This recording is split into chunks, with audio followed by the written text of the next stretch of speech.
이 아사의 우리 후반 인생에 대한 이야기를 오늘 말씀 속에 있습니다. 아사를 우리가 한 이틀 정도 앞에서 눈여봤는데 그는 역대기에 등장한 다윗 왕조의 최초의 그 종교 개혁을 개혁가였습니다.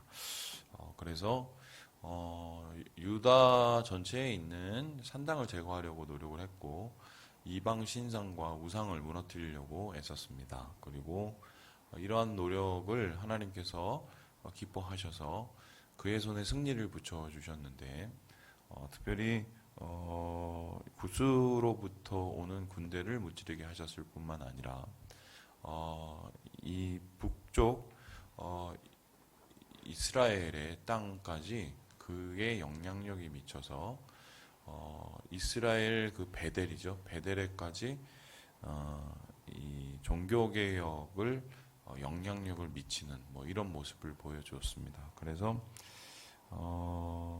하나님께서 머물지 말고 계속해서 전진하고 계속해서 싸워서 주님의 원하시는 것을 이루기 원하는 그 모습을 그가 나타낸 거죠. 그런데 오늘 우리가 보는 이 말씀은 이 아사 왕의 마지막 인생 한 3년, 5년의 말씀인데 이 사람이 과연 그 사람이 맞나 싶게 완전히 변해 버립니다. 우리 함께 16절의 말씀을 1절의 말씀을 같이 한번 읽어보도록 하겠습니다. 1절입니다. 시작. 아사왕 제36년에 이스라엘 왕 바하사가 유다를 치러 올라와서 라마를 건축하여 사람을 유다 왕 아사에게 왕래하지 못하게 하려 한지라. 그 여로보암은 죽었고 그의 이제 나라가 바하사라는 사람에게 넘어갔는데 이 사람이 이제 남유다에 대한 일종의 이제 복수전을 이제 하게 된 거죠. 그리고 와서 자기들이 잃어버렸던 영토인 베델과 그 밑에 지역을 이렇게 다시 회복했던 것 같은데요. 여기서 끝난 것이 아니라 라마에다가 성을 건축을 합니다. 라마는 어디냐면 예전에 그 사무엘이 있었던 곳을 여러분 기억하시는지 모르겠지만 라마 나요시라는 곳이 있었죠.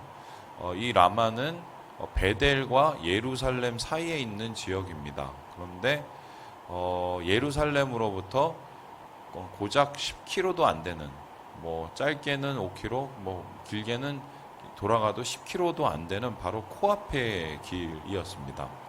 그러니까 지금 상황이 어떻게 돌아가냐면 이 바하사가 유다에 대한 이제 영향력을 이제 끼치기 위해서 바로 유다의 수도인 예루살렘 코앞에다가 성을 차려놓고 틈만 보면 틈만 생기면 바로 쳐들어오려고 준비를 하게 되는 거죠.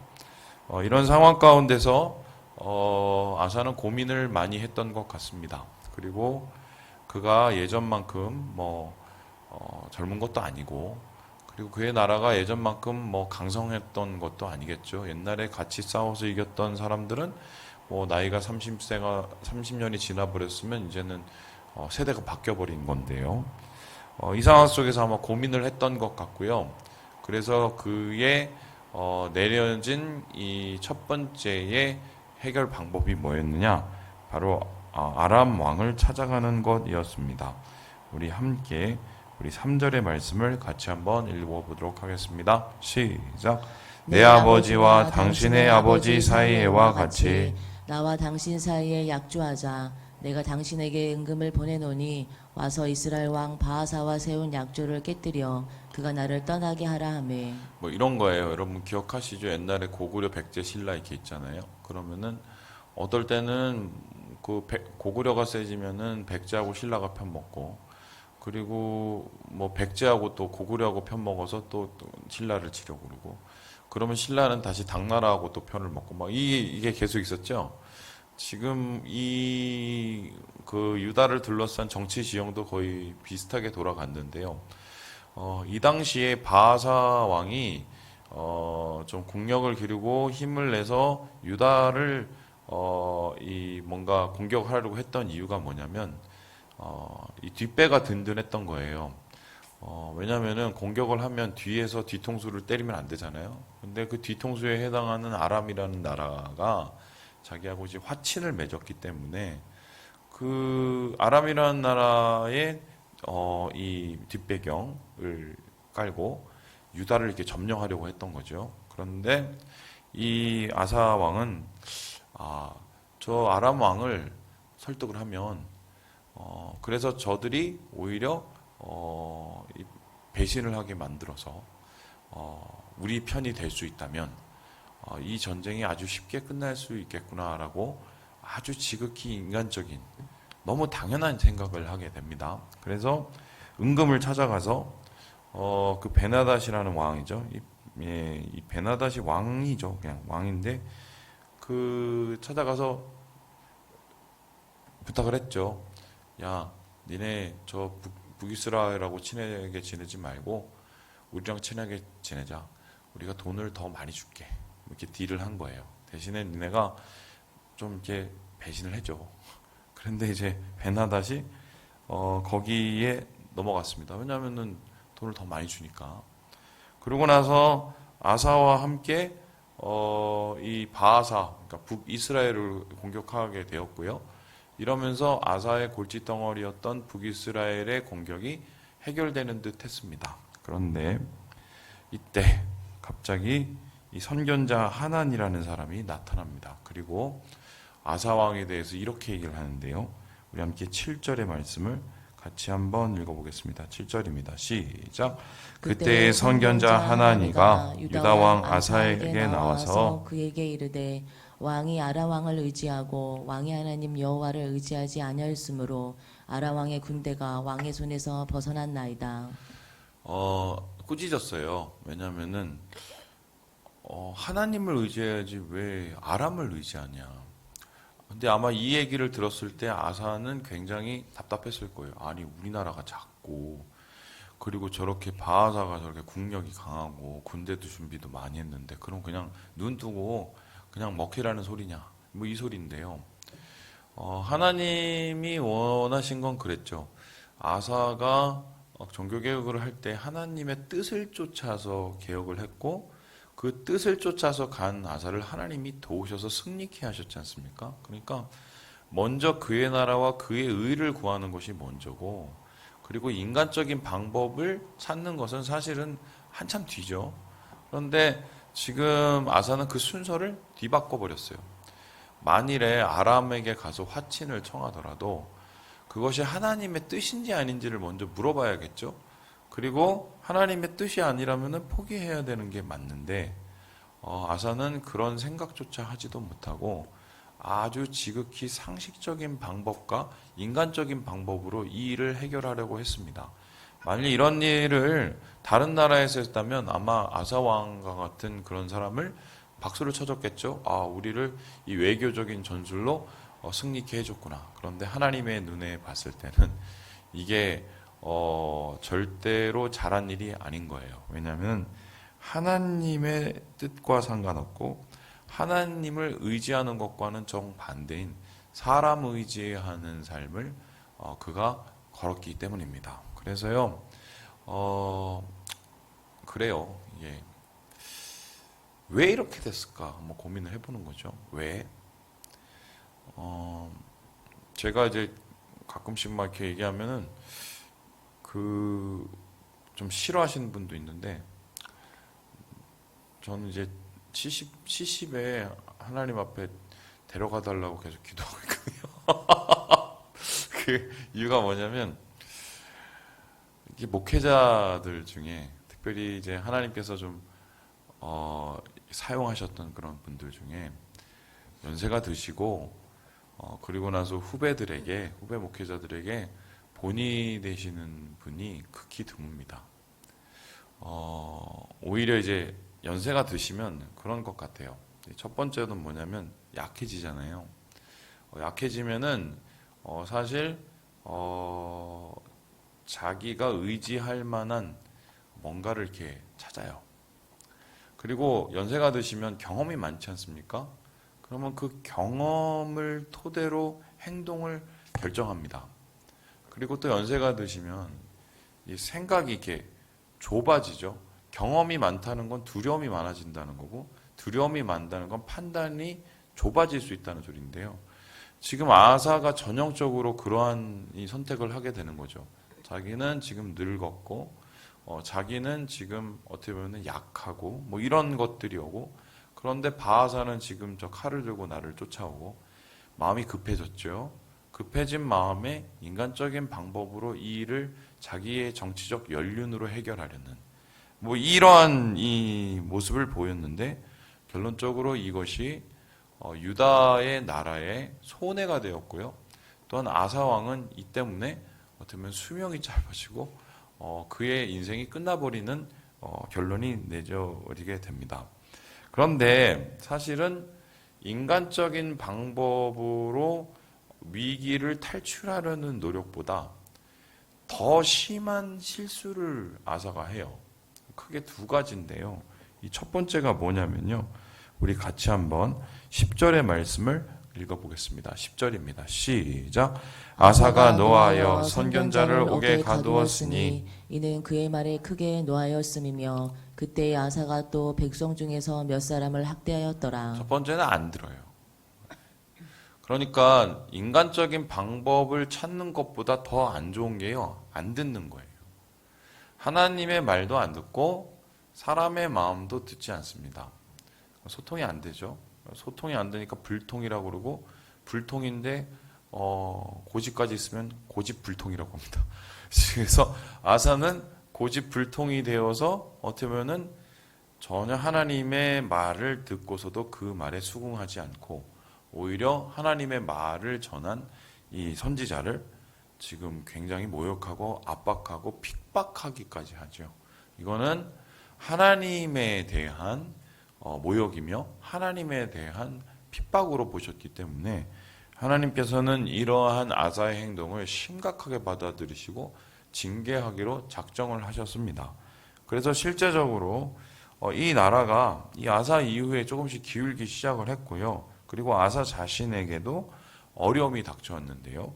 우리 함께 12절의 말씀을 같이 한번 읽어보겠습니다. 12절 말씀입니다. 시작.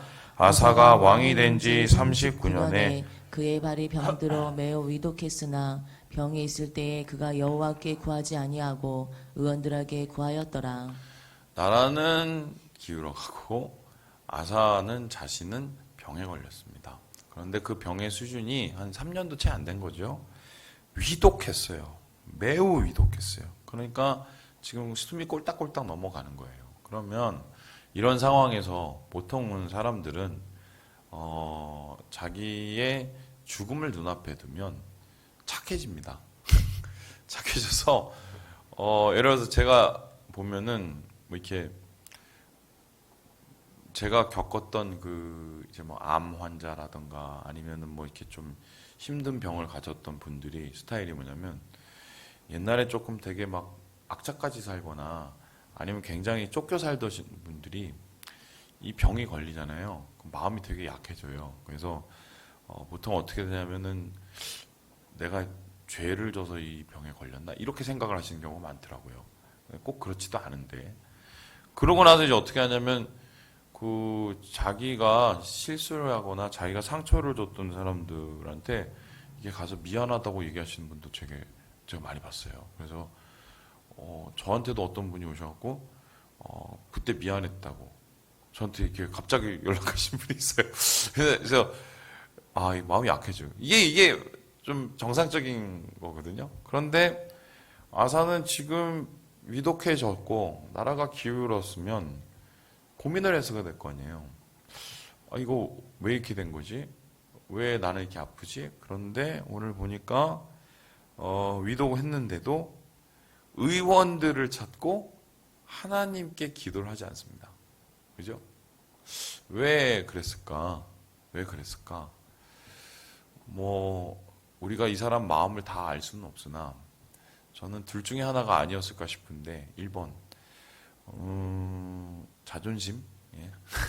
그러니까 자기가 선택한 일과 자기가 했던 상황에 대한 비난과 거기에 대한 책임을 받기가 싫은 거죠. 그래서 오히려 더 강팍해지고 오히려 더 마음이 완고해져서 어떻게 보면 하나님 앞에 그 관계가 완전히 막혀져 버리는 뭐 그런 모습이 있었을 수 있고요. 두 번째로는 이런 겁니다. 습관이 돼버린 거예요. 이게 무슨 소리예요? 인간적인 방법을 계속 찾다 보면 사람이 그 틀에 갇혀버려요. 그래서 어떤 상호나 생각을 할 때도 기도 따로, 결정 따로, 행동 따로, 그리고 여러 가지 생각 따로 이렇게 하게 됩니다. 왜냐하면 이미 나의 삶의 습관이 인간적인 방법에 길들여져 있기 때문인데요. 아사도 어느 순간에선가 바하사의 공격을 받을 때 이미 그의 마음속에 인간적인 방법을 찾는 것이 습관이 되어서 그 이후에도 죽을 때까지 이 습관을 포기하지 못하는 나쁜 습관이죠. 그런 모습이 되었을 가능성이 높겠습니다. 그래서요, 나이가 들고 혹은 뭐 나이가 안 들고를 떠나서 특별히 예수 믿는 사람은 귀를 항상 열어야 됩니다. 좀 들어야 돼요. 특별히 저는 그렇게 생각을 하는데 속상해서 분노가 차오르면 입을 닫아야 되고요. 왜냐하면은 나중에는 줄 수 없는 말을 던져서 후회를 하게 되기 때문에 이렇게 내가 분노가 차오르면 입을 닫아야 돼요. 잠시 심호흡을 하고 입을 닫아야 되고 반면에 내 삶 속에서 자꾸 내가 피해의식이나 어떤 뭐 여러 가지의 마음속에 빈곤한 생각들이 가득해지면 그땐 귀를 열어야 됩니다. 그래서 하나님이 나에게 어떤 말씀을 하는지 그리고 사람들이 어떤 이야기를 하는지 하나님께서는 때로는 사람들을 통해서 우리에게 말씀하시기도 하기 때문에 그 귀를 여는 그 마음 마치 그 솔로몬이 하나님 앞에 구하였던 지혜와 지식이 듣는 마음이었잖아요. 이 듣는 마음을 사실은 우리가 나이가 들고 들수록 경륜이 오래될수록 신앙이 오래될수록 더 마음속에 두어야 되죠. 그런데 이것을 잘 해내지 못하면 오늘 아사 왕이 겪은 이러한 나쁜 결말이 우리의 결말이 될 수도 있습니다. 나는 절대로 안 그래요, 목사님. 장담할 수가 없어요. 저도 제 자신을 장담할 수가 없기 때문에 하나님 앞에 기도를 항상 합니다. 하나님, 추한 모습 보이지 않도록, 하나님 앞에 추한 모습 보이지 않도록 제 정신과 생각을 붙잡아 달라고 계속 기도를 하거든요. 그래서 오늘 아사의 참 이 씁쓸한 끝을 보면서 우리가 어떤 마음과 어떠한 자세와 태도로 신앙생활을 하고 삶을 살아야 되는지를 다시 한번 고민해 보게 되는 거죠. 그래서요, 여러분 실수는 할 수 있지만 지금 뭐 그 아람왕 찾아가서 은금을 주는 그 실수는 할 수 있지만 하나님은 그 실수에 대해서 돌이킬 수 있는 기회를 분명히 주시거든요. 우리의 귀가 열려 있고 우리의 마음이 낮아져 있다면 그 실수를 만회할 수 있어요. 언제든지. 근데 중요한 건 마음이 닫혀 있고 우리의 태도가 교만해져 있다면 하나님께서 몇 번의 기회를 줘도 그 기회를 발로 차버릴 수도 있다. 오늘 아사의 이야기를 보면서 우리가 이러한 교훈을 타산지석으로 받아서 우리의 삶을 돌아보아야겠다. 오늘 그런 말씀을 나눕니다. 그래서 여러분